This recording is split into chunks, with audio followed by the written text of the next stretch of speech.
Stretcher, oh. Stretcher na. Stretcher, good morning. Stretcher na, stretcher. Pakibilis lang po. Collapse na yung ano ko eh. Pasyente kagabi.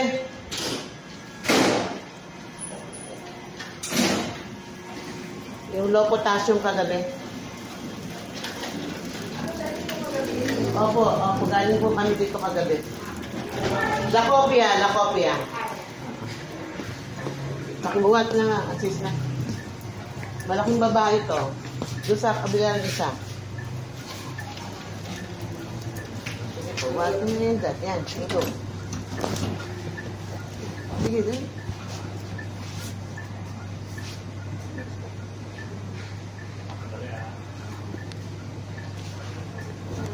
Oh, yan.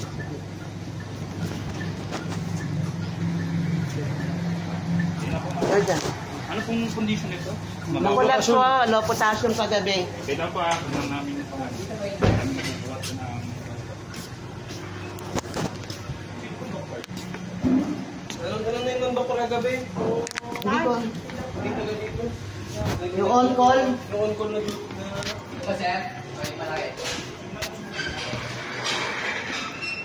Pakibilis lang, anak.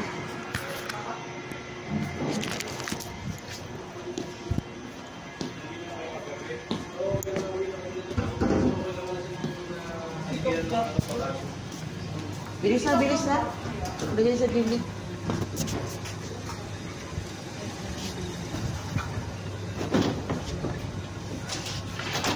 Bilis, bilis.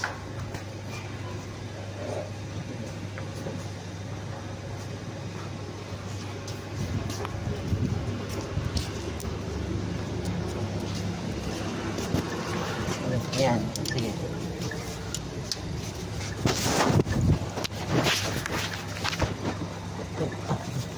Papa.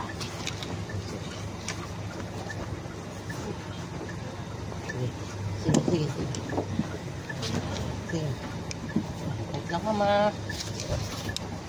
Sige, sir. Sige, sige, sige. Sige, mamanage. Sige. Okay.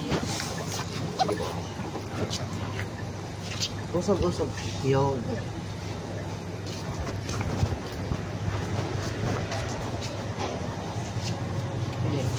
Kamay, kamay sa dibdib. Kamay sa dibdib. Pinuri mo lang yung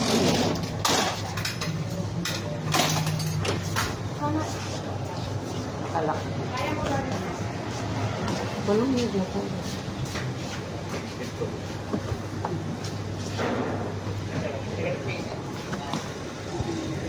Sige, sige. Sige lang, sige lang. Sige lang. Hawak ko dito. Sige, hawak ko. Lakad. Sige, sige, hawak ko. Okay. Okay lang.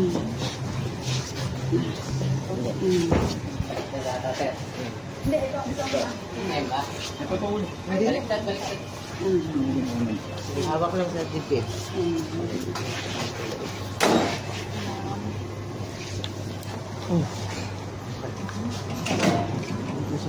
Kamay, kamay, kamay.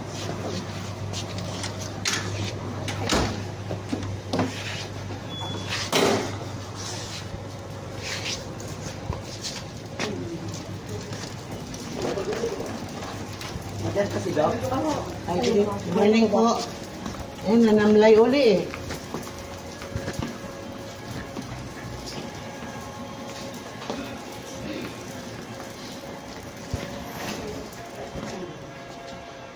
Hindi ko lang alam daw kung yung oras ng ano niya. Kasi sa baba siya natulog yung ano yun niya.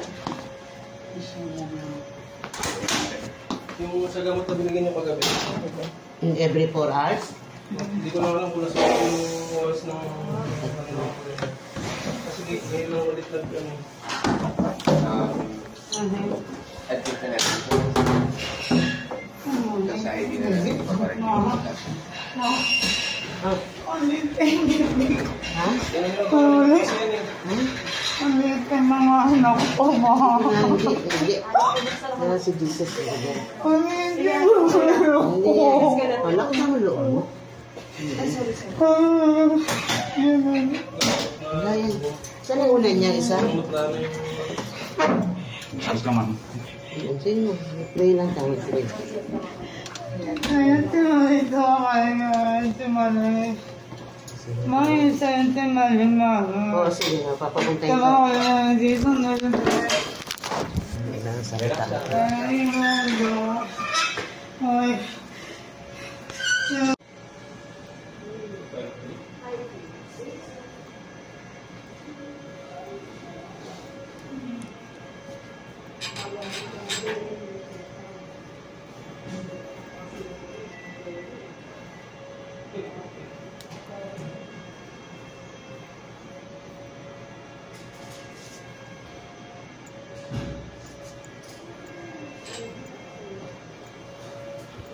Hindi lang mo galaw-galaw mo.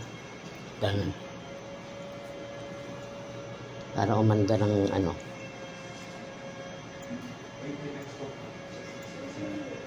Hindi ito stroke. Nag-low, ano ka na, potassium. Thank you, Lord.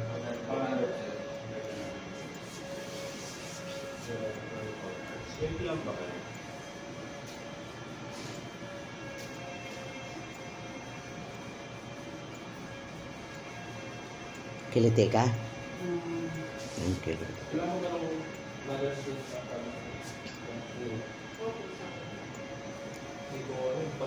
Dahil mga tawagan ko, bas dalhin yung papel ko kagabi. Naku, nakaalis na sila. Si Sam na lang. Kaya si Kuya Rabang. Hi everyone, kamusta po kayong lahat? Maraming salamat po sa lahat po na nagdasal, nag-alala sa kalagayan ko dahil alam nyo naman po kung ano po yung nangyari sa akin. Para sa mga hindi po sa mga nag-alala or hindi nyo po alam kung ano ba talaga yung nangyari sa akin, akala ko po talaga ay potassium lang ang problema ko. Yung pala bumagsak din po ang aking calcium. Okay. Nung bumagsak po yung potassium ko, bumagsak din po pati yung potassium ko. At meron po akong bad cholesterol and meron din po akong nasa border po ako ng sugar. Okay. So, sa lahat po ng nag-alala sa akin, but hindi naman po yun yung nagpalala sa akin, kundi yung potassium at yung calcium ko, sobrang baba po. Sa totoo lang, akala ko ay mamamatay na ako. Yes, bakit ko po nasabi? Kasi ako ay na-paralyze. Hindi ko po may galaw ang katawan ko. Hindi ko na po alam kung ano yung nangyayari sa akin. Nanigas at hindi na po ako makatayo ng ganon. Okay, so nung nangyari yon, pasensya na po nandito yung pusa ko kasi kahit yung pusa ko, hindi ako iniiwan. Nawala kasi ako ng 2 days. 2 days sa bahay. So siguro nagtaka siya na nasaan ako. So nung pagka-uwi ko, lagi niya na lang ako dinidikitan. Meron po akong 21 cats. Yan, so, papakita ko lang po sa inyo. Kanina pa po yan, kahapon pa, simula po dumating ako, hindi niya po ako, ayaw niya po akong lubayan, mag-CR, lahat, sana ko pupunta ng doon din po siya. Yan po. Ayan, pangalan niya si Toby. So, anyway, maraming salamat na Nung time nang nangyari yon, bumagsak ang potassium ko, nabalitaan ko pa kayo, unang sugod ko sa ospital is, potassium lang po ang problema ko. So, sabi ko nahihilo ako, hindi ako makalakad, nanginginig ako, nangihina. Then, binigyan ako ng gamot ng doktor. Lumakas ako, nakauwi pa ako. Akala ko po talaga, to be honest, dinedma ko lang po yun. Kasi para sa akin, yung potassium, singaw lang yan eh. Parang ganun. Para sa akin, parang lagnat lang yan. Uminom ka lang ng Biogesic, okay na yun. Okay, so, totally wala po akong pakialam sa kung ano yung potassium na yan. Okay, so, umuwi pa ako ng gabi, then, natulog ako, siguro natulog ako mga 3 hours. Pagkatulog ko, ng 3, uminom pa ako ng gamot ko. Pagkainom ko ng gamot ko, lumakas po yung putok ng puso ko. Bumilis po siya. Sabi ko, ano nangyari sa akin? Sobrang lakas niya po. Tapos, sabi ko, buti ka yung sentiment, kasi fasting po yung tita ko. So, kumain muna kami ng konti. Ako kasi hindi na ako kumakain ng ganong kalakas. Kumain lang ako ng konti. Then, pagsapit po ng next na gamot ko is 7. Pagka 7 po, nung 4, nag-fajar muna yung tita ko. Tapos ako, nagpahinga muna ako. Doon lang ako sa sala namin. Tapos, nung pagkababa niya, nung bandang 6, like ganon, sumama po siya sa katulong ko na mag-grocery at magmamalengke. Then, bandang 7, sabi ko sa katulong ng bata, nung si Bunso, sabi ko, Marge, parang nangihina ako. Sabi kong ganon. Parang nag-alala yung si Marge sa akin. Parang napatingin siya sa akin. Sabi niya, madam, baka na-late ka ng inom ng gamot. Sabi ko, baka. Tapos, gusto kong mag-poops. 'Di ba? Gusto kong mag-poops. Sabi ko, bakit gusto kong mag-poops? Yun, and nagbawel ako, nagulat ako, ang dami kong linabas. Naalala ko yung isang araw, bago ako magkasakit, nahawakan ko yung bad luck. Nabunot ko yung bad luck na cards.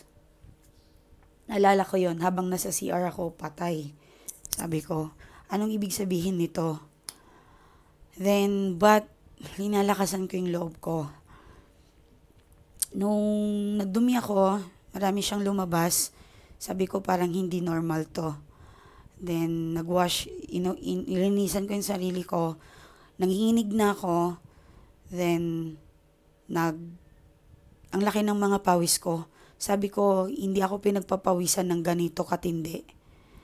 Hindi ako pinagpapawisan ng ganito. So, pagkalabas ko ng CR, pero bago ako pumasok ng CR, sinabihan ko si Marge, yung katulong ko, na paglabas ko ng CR, pag sinabi ko sa'yo, tawagin mo si sir mo, tumakbo ka. Yun ang binilin ko sa kanya. Paglabas ko ng CR, nanginginig ako, wala akong lakas. Sabi ko kay Marge, tawagin mo na si sir mo. Tumakbo siya, hindi nagtagal, ilang minutes. Bumaba yung asawa ko, nadatnan na nila ako, naninigas na ako. As in, nag-lock po itong kamay ko. Dalawa yan sila. Ito muna. Pero, yung manhead, lahat na nandito ko. Pakonte-konte. Tapos sabi ko, Dad, dalhin mo na ako sa ospital, bilisan mo na. Yun ang sinabi ko sa kanya. Tapos, dalawa sila, binuhat ako, pati yung si Marge. Nagpanik na sila. Salamat ako, nandito pa yung benan ko, nandito yung pamilya ko, yung tita ko. Tapos, nasa palengke, yung isa kong katulong, si Sam, at saka si yung tita ko, at saka yung si Honey, namalengke sila, 3 sila nasa labas. So, naiwan si Marge at yung asawa ko. Then, si Mamo kasama namin, yung benan ko. Nung sa gate, siyempre nagkatarantahan na, hindi na namin mabukas ng malaki ang gate. Yung naiwan, yung nabukas namin yung maliit lang na pintuan, hindi kami kasyang 3, kasi malalaki kami.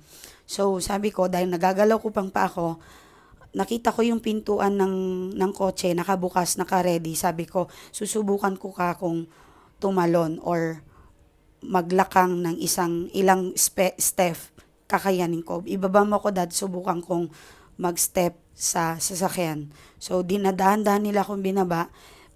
2 step lang ang kinaya ko kasi nanginginig ako. Binagsak ko ang sarili ko sa loob ng sasakyan. Naninigas na ako. Actually, yung pagpanigas ko, manhead, alam nyo yung paralisa.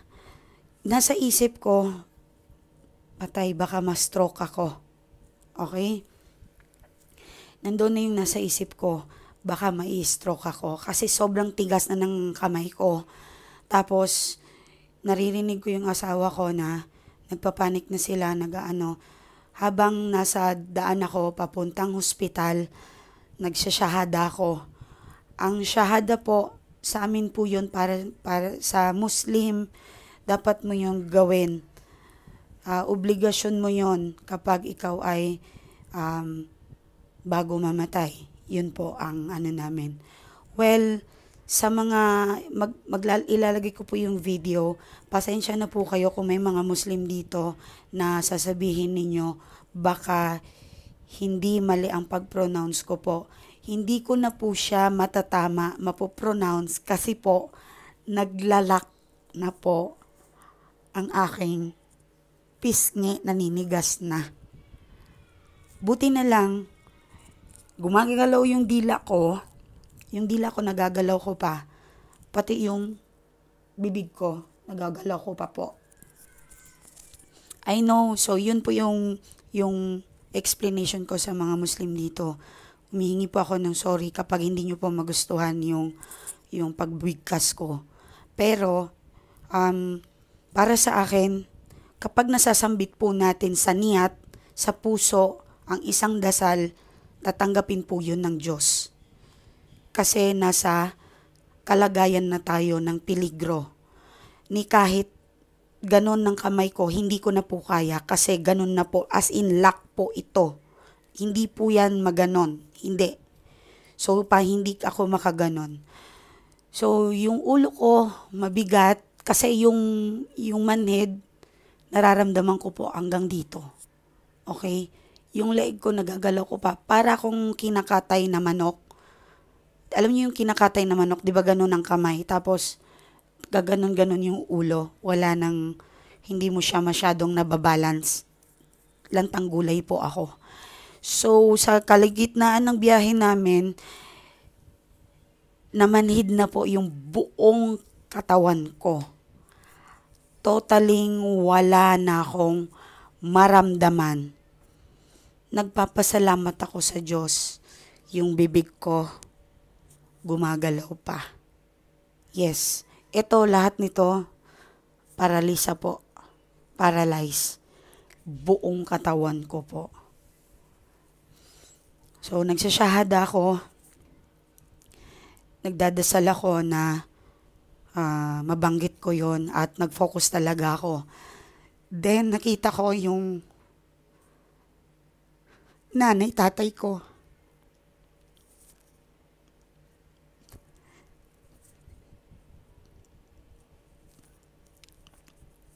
Nakita ko sila.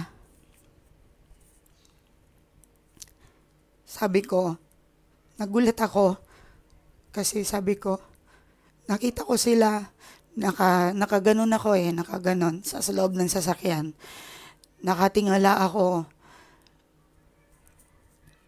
Sabi ko, Ama, tulungan niyo ako. Maliit pa ang mga anak ko.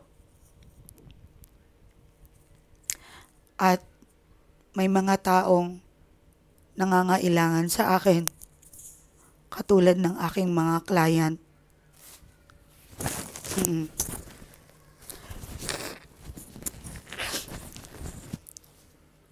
Tulungan niyo ako, maliliit pa yung mga anak ko. Yun lang yung sinasabi ko. Nakikita ko sila, then unti-unti silang nawala. Umiiyak na ako kasi sabi ko, sinusundo na nila ako. Yung time na yon, binababa na ako dumating na kami sa ospital. Hindi ko alam kung nakatulog ako or hindi ko maalala kung paano ako binaba. Nagkamalay ako, doon na ako sa emergency room. Yun lang po ang maalala ko. Pero sabi ni Mamo, lantang gulay talaga ako. So nakikita ko sila, yung mga tao, tinutulungan ako, nurse o doktor, hindi ko pa masyadong mahagilap sila. So,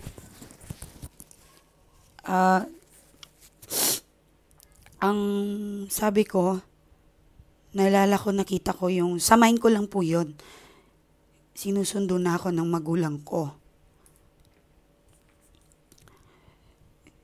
nung nagising na siguro ako, pagkasabi ko sa doktor, sa nurse, sa lahat ng nag-aasikaso sa akin, chine-check na nila yung ECG ko, yung kailangan nila akong tusukan na ng gamot, inaano na nila, inaayos na nila. Sabi ko, tulungan niyo ako, maliit pa yung anak ko.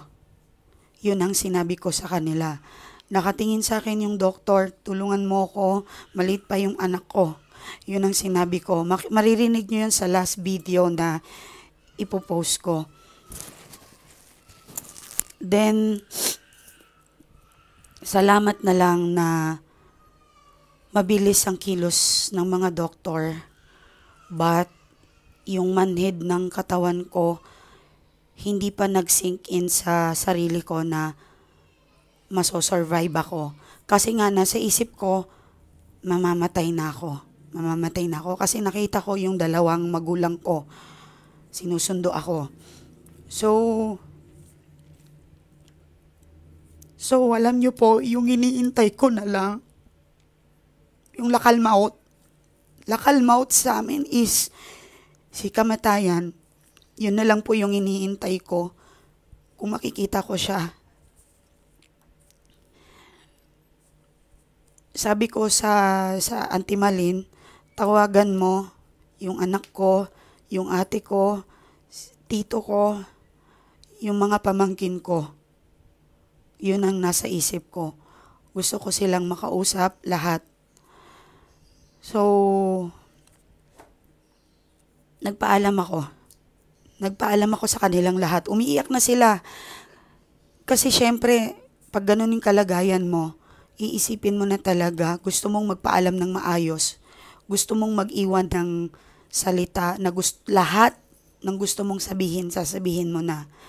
Pinapakalma nila ako, sabi ng mga nurse, sabi ng mga kumalma ka ma'am, mag-relax ka muna, wag ka sabi ko, pinapagalitan nila ako na, sabi ni Mamo, wag ka munang magsalita, hayaan nyo akong magsalita, gusto kong masabi lahat ang sasabihin ko dahil baka mamaya hindi na ako makapagsalita.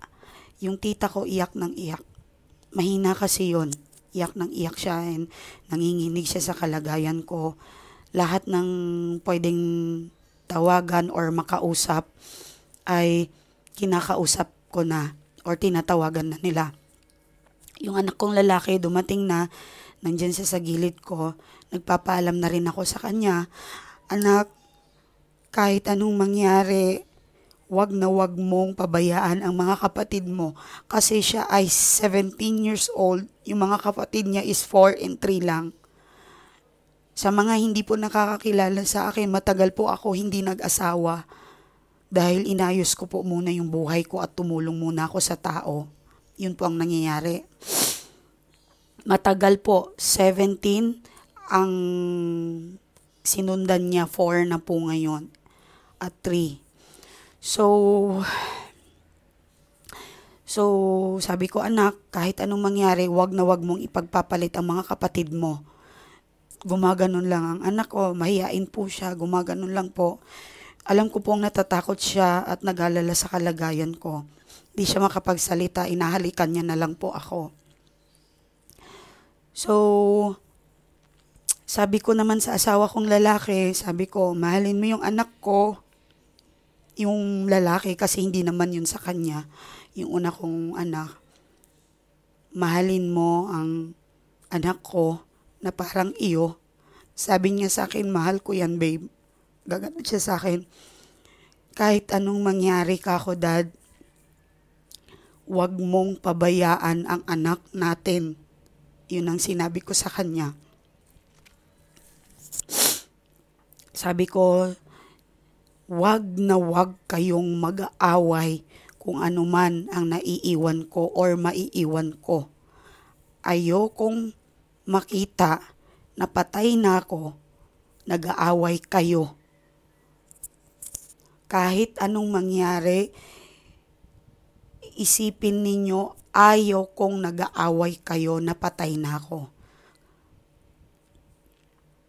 Iwasan ninyo ang pag-aaway or magkasamaan ng loob. Nagganon na naman sila sa akin. Yung asawa ko umiiyak na kasi nga nagpapaalam ako. Umiiyak na yung asawa ko. Lahat ng gusto kong tawagan, tinawagan ko na. So,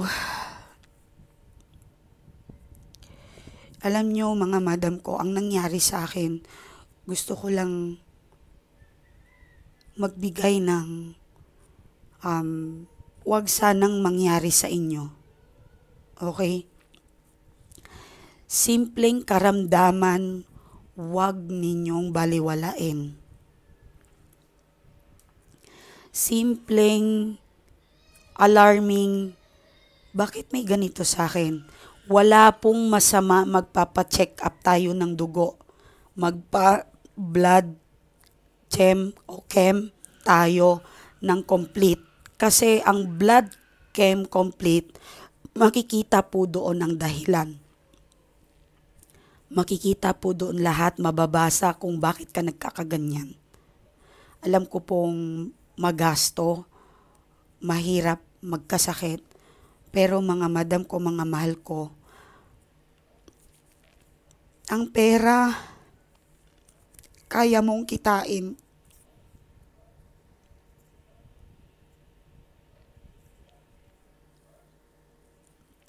Kaya mong kitain. Pero yung buhay, isa lang. Isa lang po. Especially yung mga maliliit pa yung anak na katulad ko. Lumaban kayo. Alagaan ninyo ang sarili ninyo. Kahit anong mangyari, ilaban ninyo ang anak ninyo. Lumaban kayo para sa pamilya nyo. Dahil maraming nagmamahal sa akin, dahil sa inyo, lumaban po ako. Dahil sa inyo, mga mahal ko. Lahat kayo nasa isip ko. Lahat kayo, sabi ko, nandyan kayo at nag-aantay kayo sa akin. Maraming salamat sa lahat ng nagdasal sa akin. Dahil dininig kayo ng Diyos. Dininig tayo, anak. Dininig tayo. Masasabi ko po na hindi po yun biro ang potassium low at calcium. Pwede po siyang aakyat siya sa utak. Kasi naglalak na ako eh. Naninigas na yung dito ko. Buti yung pagsalita ko hindi na matuwid. May intindihan mo siya pero hindi lahat. Yun po yung nangyari sa akin, mga mahal ko. Maraming salamat po sa lahat ng nagdasal sa akin. Alam niyo po, pangako ko sa inyo, hindi ko po masasabi na okay na ako. Kasi nasabi ng doktor, may possible pong bumalik at mangyayari po yun ulit. Basta inumin ko lang daw yung gamot ko at magpapa-check up daw talaga ako. Kumakain po ako ng mga prutas.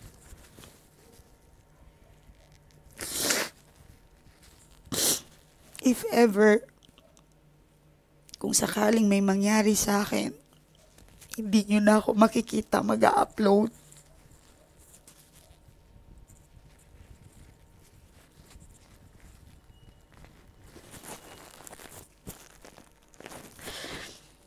Lahat kayo kilala ko.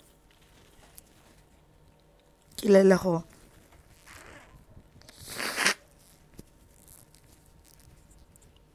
Kabantayan ko kayong lahat. Pangako ko yan sa inyo. Magiging angels niyo ako. Magiging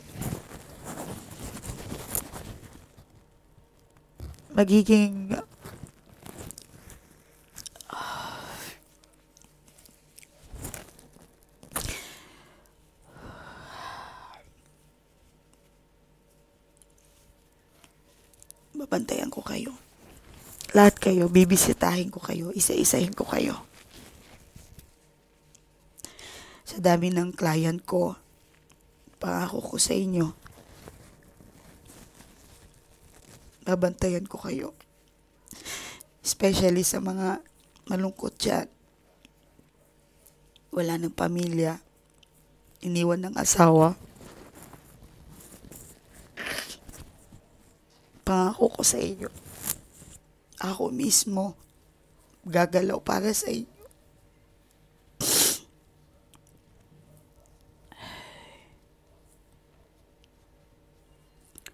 Please, konting hilo, konting pagka-nginig ng katawan ninyo. Pay attention. Maraming salamat po sa inyong lahat. At ako po ay nagbabalik na sa trabaho. Kinakaya ko po para sa inyo dahil mahal ko kayo, mga mahal ko. Nakapahinga po ako ng kahapon ng pag-uwi ko. Nakatulog po ako ng 15 hours. Ang haba po ng tulog ko. Maraming salamat po. Nandyan pa yung bakas ng ang sakit. Mga pagtusok sa akin, and ang dami po, 10 karayong po yan. 10 karayong po yan lahat. Dito po. Lahat po yan. Maraming salamat. Tiniis ko po yung sakit. Lahat. Para lang makasurvive. Alam mo lang, daming angels doon sa ospital. Nang nangyayari yun, promise. Yung mga angels ko, nakasunod sa akin lahat. Ay, doon ko na pagtanto lahat. Yung mga angels ko yung nakikita ko, pero si kamatayan wala pa. Hindi ko nakikita. So, naramdaman ko, gumagaling na ako, pa konti-konti, nawala na yung manhead. Hindi siya manhead pala, sorry.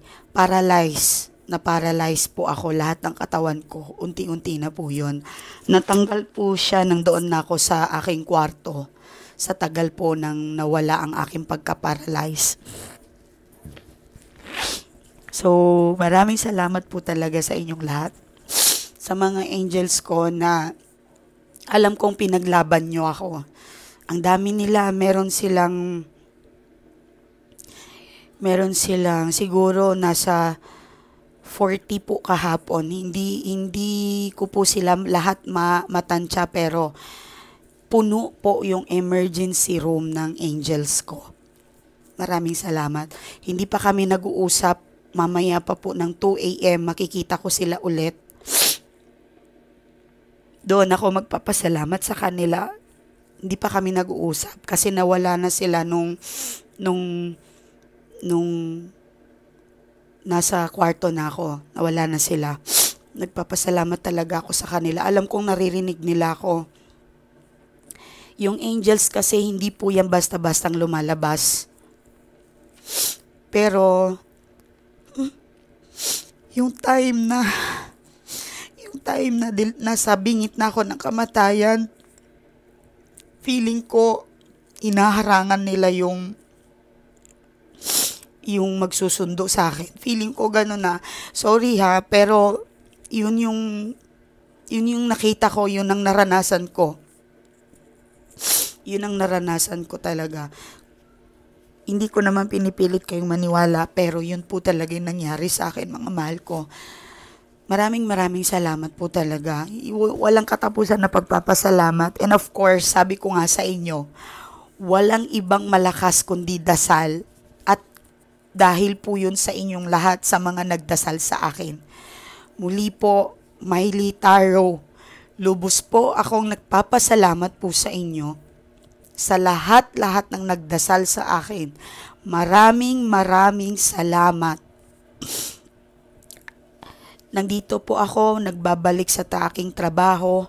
Mas lalo kong palalakasin ang aking katawan, ang aking kagustuhan para makatulong po sa inyo. Tulungan kayo sa inyong mga mahal sa buhay. Love spell natin, money spell. meron pa akong gagawin dito sa mundo. Yun ang aking nakuhang message. Baka talaga ito yung kapalaran ko na mag-serve sa inyo, sa mga taong kailangan ng tulong ko. Gagawin ko ang lahat ng makakaya ko para po kayo ay matulungan. Mahal ko kayo. Lahat po ay gagawin ko. Makakaasa po kayo. Salamat. Salamat. Ingat po kayo.